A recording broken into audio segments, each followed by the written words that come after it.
오늘 본문을 중심으로 우리 예수 사람 말씀 시리즈는 우리 다음 주부터 또 진행되고요. 오늘은 특별히 본문을 중심으로 교회는 머리이신 예수께서 통치하신다 라는 제목으로 은혜의 말씀을 함께 나누겠습니다. 1980년에 우리 광주 은혜교회가 2월 28일이 창립일입니다. 그래서 어느덧 46년, 그러니까 몇 해가 지나면 이제 우리 교회로 따지면 50주년 기념이 돼요. 그래서 이 50주년이라는 것은 성경상으로 보면 굉장히 값진 의미가 있거든요. 기쁨의 희년, 희자가 기쁜 희자잖아요. 그래서 기쁨의 희년. 그래서 모든 묶였던 것들이 풀어지는 그런 해방과 자유의 선포의 날이고요.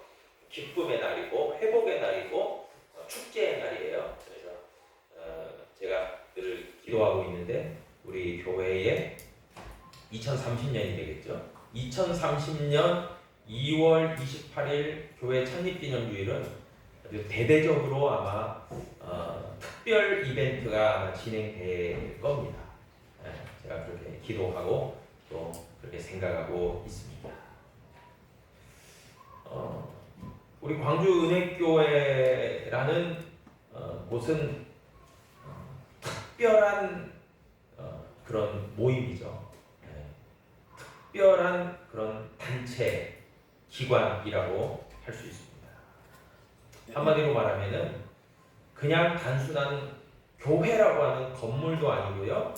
그리고 어떤 기관이나 모임 단체도 아니고요. 여러분 예수 그리스도의 몸된 생명체입니다. 그곳이 바로 우리 광주 은혜 교회라는 것이죠. 그러나 이제 어떤 조직 하나의 조직이기 때문에 우리 광주 은혜 교회는 다 아시다시피 기성이라고 하는 교단에 속해 있고 그리고 광주 지방회라는 지방회에 속해 있지요.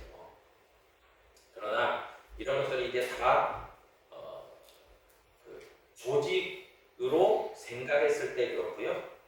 여러분 좀 더 이것을 범위를 확장하고 성경적으로 신앙적으로 접근하자면 여러분 이 세상에 존재하는 모든 그리스도의 교회, 주님의 교회는요 예수 그리스도께 속해 있고 그리고 그 모든 소유권이 교단을 뛰어넘어서 특정한 사람과 기관이 아닌 예수 그리스도께 속해 있다는 거예요.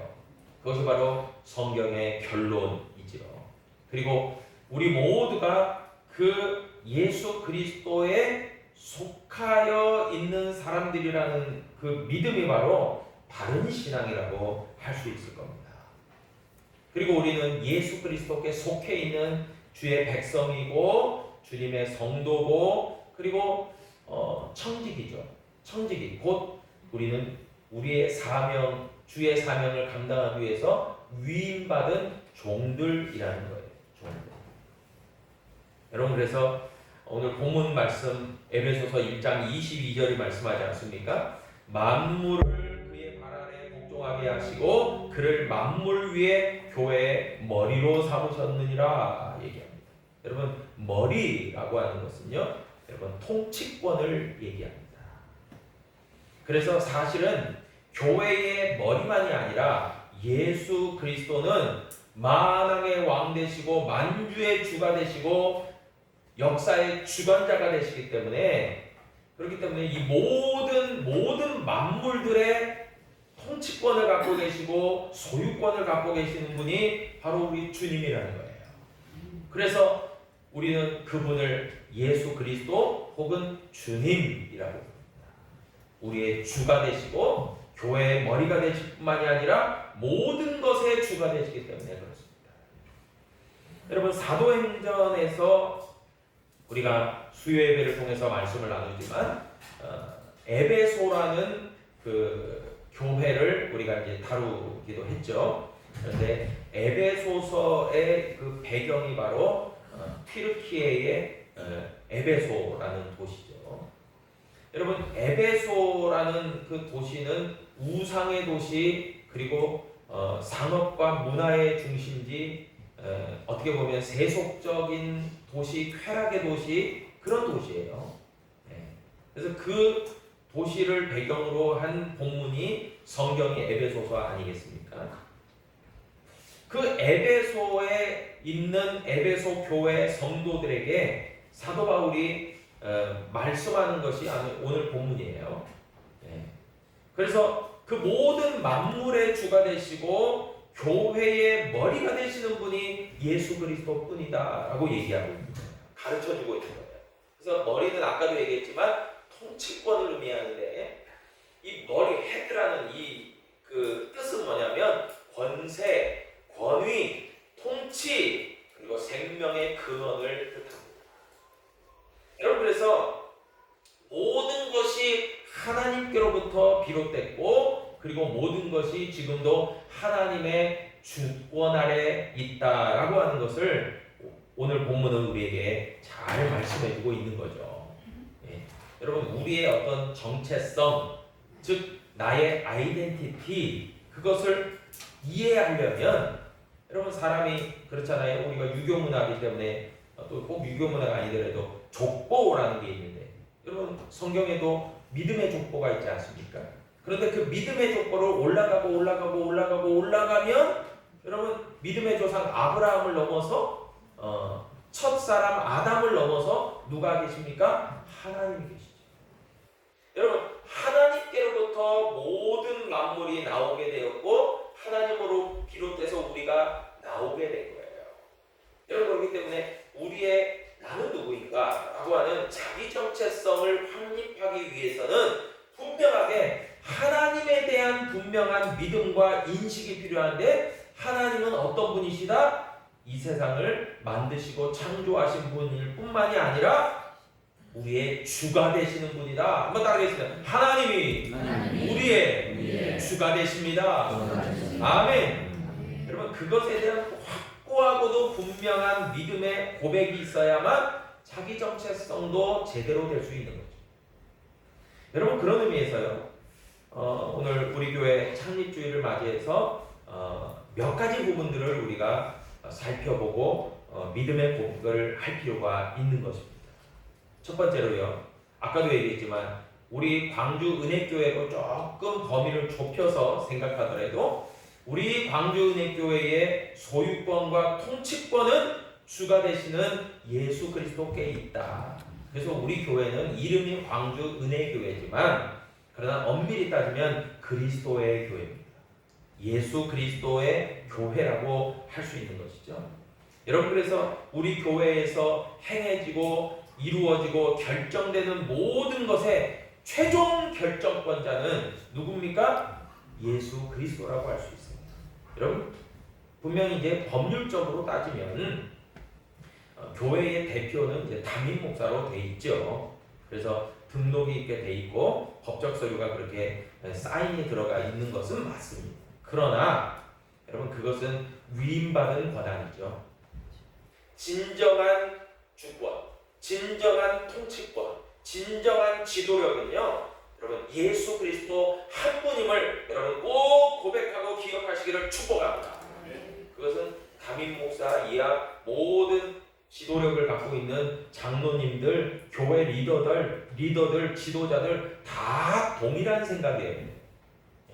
그래서 주님의 권세와 주님의 통치와 주님의 주권을 인정하고 살아가는 우리들에게는요, 무엇이 요구되냐면 바로 주님을 향한 순종과 충성이라는 거죠. 그래서 우리는 청지기로서, 주님의 종으로서 우리는 순종을 다하고 충성을 다하는 것이 우리의 본분이에요. 우리의 위치고 우리의 역할이라는 거죠. 여러분, 자연계에도 보니까요, 벌들 있지 않습니까? 벌. 그 벌들이 참 한낱 작은 미물 아닙니까? 생물 아닙니까? 그런데 그 벌들 같은 미물조차도 여왕벌을 중심으로 집을 짓고 그리고 무리를 형성해 갑니다.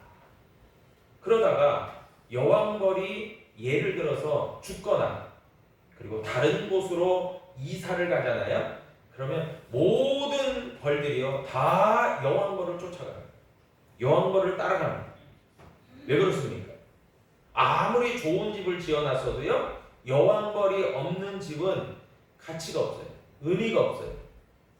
그렇듯이요 여러분 벌에게 있어서 여왕벌이 늘 따라다니고 추구하고 쫓아다니고 여왕벌이 있는 곳이 내 집이야 라고 하는 것처럼요 여러분 우리에게 믿음으로 우리가 추구하고 쫓아가고 따라가야 될 분이 바로 예수 그리스도라는 거예요. 여러분 그런 점에서요 우리 광주 은혜교회가 그리스도의 교회로서 하나님의 교회로서의 분명한 확증이 있는 것은요 여러분 뭐 건물을 화려하게 짓고 뭐 대단하게 짓고 야 여기가 우리의 터전이야 우리 믿음의 터전이야 뭐 그것도 뭐 귀하고 중요하고 또 그렇게 해야 될 부분이긴 하지만요 여러분 더 중요한 것은요 영적으로 예수 그리스도가 주님으로 이 자리에 계신 교회가 그리스도의 교회 광주 은혜교회인 줄로 믿으시길 바랍니다. 진짜 그래요. 여러분 예수님이 주가 아니시잖아요. 예를 들어서 특정한 인물이 주인 행세를 하잖아요. 여러분 그 교회에 온전한 예수 그리스도의 교회라고 할 수가 있을까요? 여러분 예를 들어서 우리 교회는 전혀 그런 부분이 해당 사항이 없지만 예를 들어서 어느 교회 이제 제가 목회했던 그 섬지역 교회 어느 교회는 뭐 다 잘 아실 거예요. 안좌라고 하는 그 좀 밑에 섬이 있었습니다. 거기 이제 퍼플교라고 해서 그 다리가 쫙 나져 있고 그 관광지로 조성되어 있는데 그 퍼플교의 입구 쪽에 안좌 순복음교회라는 교회가 있었어요. 근데 지금은 폐쇄됐어요. 그리고 안좌 면으로 교회가 옮겨지게 됐는데 이유가 있습니다. 사연이 있습니다. 그 안좌 순복음교회가 오랫동안 참 세월이 오래 지나면서도 교회를 이제 유지하고 성도 수가 많지는 않지만 뭐 10여 명밖에 안 되지만 그러나 교회를 이루고 신앙생활을 잘 하고 있었는데 그 교회의 그러니까 교회 땅이 모 권사님이 이렇게 교회에 성전을 짓도록 기부한 교회였어요. 그런데 법적 절차가 하나도 안 돼 있는 거예요. 그러니까 좀 그게 너무 지혜롭지 못한 거죠. 그 권사님께서 이 땅은 내 땅이지만 교회를 지으세요 했으면은 적어도 교단 소속이나 뭐 이렇게 이제 해봐야잖아요. 그러면 터치를 못하잖아요. 그런데 그 권사님이 본인의 살아생전에는 아무 문제가 없었어요. 그냥 교회를 하도록 다 뭐 교회 건물 짓고 막 한 거죠. 그런데 그 권사님이 돌아가시고 나서 그 자녀들이 교회에 소송을 걸었어요. 이거는 우리 어머니 땅이고 이 땅은 소유권은 우리에게 있으니까 교회가 나가시오 해버린 거예요. 그러니까 그 목사님이 얼마나 마음이 힘들겠어요. 그래서 사정을 하고 또 해도 할 수가 없어요. 왜냐면 법적으로 그냥 딱 그렇게 돼 있으니까 그 땅의 소유권이요. 그러니까 그만 거기를 정리하고 이제 다른 곳으로 이전을 해서 그래서 제가 이전해서 건축을 하셨다고 그래서 제가 일부러도 찾아갔어요. 그 사연을 알고 참 고생하셨다고 하면서 뭐 교단도 다르지만 찾아가서 그렇게 인사도 나누고 그렇게 선교비도 전달하고 그렇게 한 기억이 있습니다. 여러분 참 이게요 굉장히 중요한 거예요. 그러니까 하나님의 교회는 그리스도의 교회는요 분명한 그런 것들이 필요합니다. 그래서 우리 광주은혜교회도요 마찬가지 아니겠습니까? 저를 포함해서 모든 성도들은요 주님의 소유고 그리고 이 교회 또한 교단과 어떤 지방회를 뛰어넘어서 예수 그리스도께 속한 교회라는 것을 우리는 분명히 확신하고 인정하고 믿음으로 고백하는 거죠. 그리고 우리 모두는 다 청직이에요. 충성된 일꾼이에요. 그리고 주님의 종이에요. 그 생각을 한치도 잊어서는 안 돼요. 왜냐하면은 제가 아까도 얘기했듯이 특정한 인물이나 또 특정한 어떤 곳에서 소유권을 주장하려고 할 때 그것은 아니라는 거예요. 주님의 교회는 주님의 것이기 때문에 그렇습니다. 그리고 두 번째로 살펴볼 수 있는 것은요, 여러분, 주님의 이 통치와 주님의 주권은 어떻게 이루어지는가? 성경을 보니까요, 말씀을 통해서 역사함이 있더라고요. 사실 예수님은 우리의 육신의 눈으로 보여지지 않지 않습니까? 마치 성경의 달란트 비유와 같이 주인이 분명히 있고 소유권이 있지만, 통치권이 있지만 그 주인이 먼 나라로 옮겨가면서 그 속한 종들에게 이제 종들을 불렀죠. 그래서 한 종에게는 5달란트를 맡기고 또 다른 종에게는 2달란트, 또 다른 종에게는 1달란트를 맡기고 위임하고 먼 나라로 갔죠. 그러니까 그 종들이 보기에는 육신의 눈으로 분명히 주인이 계시지만 주인이 아니 계신 것 같은 그런 환경이었다는 거죠. 그럼에도 불구하고 5달란트, 2달란트 받은 종들은요, 이 모든 것의 소유와 통치권은 우리 주인에게 있다 라고 하는 굳은 믿음을 가지고 위임받은 그 달란트를 가지고 즉시 장사하여 이득을 남기고 그 모든 것들도 다 주님의 소유입니다. 우리는 그것에 대한 어떻게 보면 주인이 주는 어떤 상급과 그것을 대가를 받을 뿐입니다. 뭐 이런 거죠. 그런데 1달란트 받은 종은 어떠했습니까? 주인이 있을 때는 충성하는 것처럼 보였겠죠. 그러니까 주인이 그래 너도 1달란트를 위임받아라 라고 줬겠죠. 그러니까 주인이 눈에 보일 때는 하는 척 하다가 주인이 1달이 지나도 2달이 지나도 1년이 지나도 돌아오지 않으니까 주인이 안 오나 보다. 주인이 안 올 수도 있겠다. 그러면서 내가 주인도 없는데 내가 왜 애쓰고 수고하고 노력하고 땀을 흘릴 필요가 있느냐. 이 1달란트 그냥 땅에 묻어두고 내가 그냥 유유자적하면서 내가 그냥 놀자. 이렇게 한 거죠. 그러니까 불성실한 거죠. 충성을 안 한 거죠. 순종하지 않은 거죠. 그럴 때에 주인이 오랜 세월이 지났지만 왔다는 거예요. 그게 중요한 거예요. 여러분, 그 달란트 비유에서 보면은 분명히 소유권을 가지고 있는 주인이 돌아왔다는 거예요. 그리고 그 소유권과 통치권이 분명히 시간이 오래 지났지만 변함이 없었다는 거예요. 그리고 이제 5달란트, 2달란트, 1달란트 받은 종들에게 셈을 하면서 이제 2달란트, 5달란트 받은 종에게는 다음과 같이 말하죠. 착하고 충성된 종들아, 네가 애쓰고 수고했다. 최선을 다했구나. 그러니 너희는 내가 베푸는 잔치에 참여할 자격이 있다. 그리고 더 이 잔치를 해서 즐겁게 행복하게 이렇게 보내라. 이렇게 하는 거죠. 그런데 1달란트 받은 종에게는 뭐라고 합니까? 악하고 게으른 종이다. 그러니까 뭡니까? 하나님 앞에 주인된 하나님 앞에 순종과 충성을 다하지 않는 종들은 악할 뿐만이 아니라 게으르다는 거죠. 그 위임받은 것에 대해서 나 몰라라 했다는 거죠. 여러분 그러지 않나요? 여러분 그래서 우리는요, 예수 그리스도의 통치권과 소유권과 권세가 분명히 인정되는 믿음이 있다면요, 그 주인 되시는 그 하나님 예수 그리스도의 말씀을 잘 귀담아 듣고 믿음으로 순종할 필요가 있다라고 믿습니다. 여러분 분명해요. 그래서 우리가 늘 언제나 주의 말씀에 귀를 기울이는 것 아니겠습니까? 여러분 구약 사무엘상 3장 10절에서도 말하죠. 여러분 그 하나님의 마음에 합했던 그 하나님의 위대한 선지자 사무엘 선지자가요, 어린 시절입니다. 사무엘상 3장 10절에 보니까 여호와께서 임하여 서서 전과 같이 사무엘아 사무엘아 부르시는지라 사무엘이 이르되 말씀하옵소서 주의 종이 듣겠나이다. 여러분 어린 나이여서 아직은 영적으로 성숙하지 않고 완숙하지 못해서 사무엘은 하나님의 음성을 제대로 영적으로 민감하게 받지 못했죠. 그러나 계속적인 하나님의 부르심에 그 스승이었던 엘리 제사장이 사무엘아 하나님이 너를 부르시는가 보다.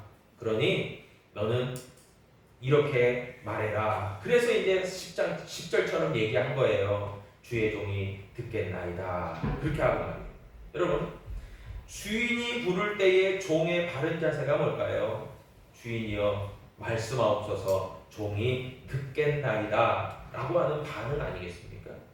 여러분, 그래서 주님의 말씀을 잘 귀담아 들어야 순종할 수 있는 거죠. 그냥 대충 듣거나 아무렇게나 듣거나 값어치 없게 듣는다면 딴짓을 하겠죠. 자기 생각대로 하겠죠. 자기 마음대로 하겠죠. 그러나 그러지 않습니다. 여러분, 하나님의 통치권과 하나님의 소유권이, 하나님의 권세가 분명히 인정되는 믿음으로 나아가려면요, 여러분, 말씀의 순종함과 말씀의 충성함이 있어야 될 줄로 믿습니다. 그렇기 때문에 말씀에 집중하는 교회가요, 주님의 교회라는 것이죠. 여러분, 이사야 55장 3절이 말씀합니다.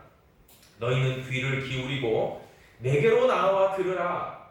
그리하면 너희의 영혼이 살리라. 내가 너희를 위하여 영원한 언약을 맺으리니 곧 다윗에게 허락한 확실한 은혜이니라. 아멘. 여러분, 우리의 영혼이 살찌우고 우리의 영혼이 풍성해지고 살게 되는 이유는요, 주님의 말씀이 들리고 그 주님과 더불어 영원한 언약을 맺을 때에 가능하다라고 성경이 우리에게 가르쳐주고 있습니다. 여러분, 그렇기 때문에요, 우리 광주 은혜교회는요, 무엇보다도 주님께 속한, 예수 그리스도께 속한 믿음의 교회가 되기 위해서 생명의 말씀에 귀를 기울이고 잘 듣고 지키어 행하는 믿음의 백성들 되어야 될 줄로 믿습니다. 진짜 말씀이 중요한 거죠. 예수 그리스도께서도 말씀 그 자체시기 때문에 그렇습니다. 여러분, 또한 세 번째로 보니까요, 우리 예수 그리스도께서는요, 통치권과 그 모든 권세를 어떻게 역사하시냐면, 어떻게 일하시냐면 성령을 통해서 일하시고 역사하신다는 거죠. 여러분, 사도행전 2장 성령 강림의 사건을 보니까요, 정말 불같은 성령, 바람 같은 성령이 강력하게 임했습니다. 사도행전 2장 8절에도 보면은 정말 성령이 임하시면 너희가 권능을 받고 온 유대와 사마리아와 땅끝까지 내 증인되라고 하셨듯이, 여러분, 사도행전 2장에서 그 약속한 바 성령이 강력하게 임함을 통해서 뭐가 탄생이 돼요? 예수 그리스도의 교회가 탄생이 됐습니다. 여러분, 예수 그리스도의 교회의 탄생의 비결은 성령 강림, 성령 임재였어요. 강력한 역사였습니다. 그런데 그 시작점만이 아니라요, 지금까지도 2000년이 지나는 지금까지도 주의 성령이 주님의 교회를 주장하시고 운행하시고 역사하시고 일하시는 줄로 믿으시길 바랍니다. 아멘. 여러분, 이건 분명한 사실이에요. 그래서 우리 광주 은혜교회가 주님에 속한 교회라고 하는 확증은요, 성령이 함께하는 곳이기 때문에 가능하다는 거예요. 여러분, 누가복음 11장 13절에 보니까요, 너희가 악할지라도 좋은 것을 자식에게 줄 알거든 하물며 너희 하늘아버지께서 구하는 자에게 성령을 주시지 않겠느냐. 여러분, 사실 이 말씀에서 가장 포인트된, 가장 핵심은 뭘까요? 많은 것을 구해라, 좋은 것을 구해라, 하나님은 구하는 자에게 응답하신다. 그것도 물론 중요한 포인트겠지만 제일 중요한 것은요, 가장 좋은 것은 성령이다 라고 얘기합니다. 여러분, 우리에게 하나님은 가장 좋은 은혜와 축복을 주십니다. 그것은 바로 성령을 우리에게 더하여 구하는 자에게 주셨다는 거예요. 네. 그리고 술 취하지 말라 이는 방탕한 것이니 성령의 충만을 입으라. 그 말씀에서도 보면 어떻게 우리에게 말씀합니까? 우리가 살아가는 그 삶 가운데서 우리의 어떤 지식도 필요하고 우리의 의지와 결단도 필요하고 우리의 어떤 물질적인 부분도 필요하고 건강도 필요하겠지만 우리를 이끌고 가는 원동력, 핵심 원동력은 바로 성령의 능력이라고 말씀하는 거예요. 여러분, 그래서 주님의 교회는 분명한 증거들이 나타납니다. 어떤 증거들이 나타나요? 성령이 함께 하시기 때문에 성령의 열매들이 맺어요. 우리들을 하나님께서 판단하실 때 뭘로 판단하실까요? 너희의 삶에서 이루어지는 성령의 열매들을 보니 너희가 성령의 동행함과 성령의 충만함과 또 성령의 이끌림 받아 살아가고 있구나라고 그렇게 증거해주고 있고 증명해주는 거예요. 여러분, 그리고 교회의 시작도 성령의 역사였지만 교회의 성장과 부흥과 또 발전과 열매와 그 모든 비전과 사명에는요, 여러분, 핵심적인 원동력인 성령의 역사가 있지 않고는 그 모든 것은 다 무용지물이랍니다. 어떤 사람들이 돈이 있어서 교회 건물을 엄청나게 화려하게 지을 수 있을지 몰라요. 어떤 사람이 유능해서 사람들을 많이 모으고 또 그 어떤 조직을 많이 키울 수 있을지도 몰라요. 그리고 어떤 정말 그 활동들이 잘 이루어져서 많은 사람들이 야, 저 교회는 참 좋은 교회 같아. 이렇게 많은 일들을 하네 라고 굉장히 칭찬도 할 수 있을지 모릅니다. 그런데 그 모든 것을 초월해서요, 여러분, 주님의 판단이 더 중요하지 않겠습니까? 왜요? 교회는 주님의 것이기 때문에. 주인 되시는 주님이 이 교회는 정말 나를 기쁘게 하는 교회, 이 교회는 영광된 교회, 이 교회는 정말 이 시대의 사명을 감당하는 교회라고 하나님이 인정하시는 그 교회가 되기 위해서는 첫째도 둘째도 셋째도 성령이 역사하는 교회예요. 성령이 역사해서 그 열매가 있는 교회들이 진정한 교회, 예수 그리스도께 속한 교회라고 말할 수 있는 것입니다. 여러분, 그런 의미에서요, 여러분, 우리 광주 은혜교회가 이제 40년을 넘어서 50년을 향해 나아가고 있고 그 이상의 세월을 이제 바라보면서 비전을 가지고 주의 사명을 감당하며 나아갈 때에 여러분 늘 기도해 주시길 바랍니다. 하나님, 우리 광주 은혜교회가 주님의 교회로 올바로 서가게 하여 주시고 주님의 주권과 주님의 통치가 있는 교회가 되게 해주시고 정말 주님의 비전과 사명이 감당되는 교회가 되게 해주시고 주님의 강력한 성령의 역사가 이끄는 교회가 되게 해주시고 정말 우리 모두가 주님의 속한 청지기로 종으로 충성된 일꾼들로 그 사명을 기꺼이 감당해 나가는 주님의 몸된 교회 되게 해달라고 여러분 기도할 수 있기를 축복합니다. 그래야만 우리 교회가 진정한 주님의 교회가 맞는 거죠. 여러분, 그 이외의 것들은 부수적일 거예요. 그 이외의 것들은 이제 하나님의 은혜 가운데 축복 가운데 이루어져가는 그런 부수적인 과정일 겁니다. 여러분, 바라기는 저와 여러분들이 분명한 자기 정체성 아이덴티티를 하나님께로부터 인정받는 저와 여러분 될 수 있기를 주의 이름으로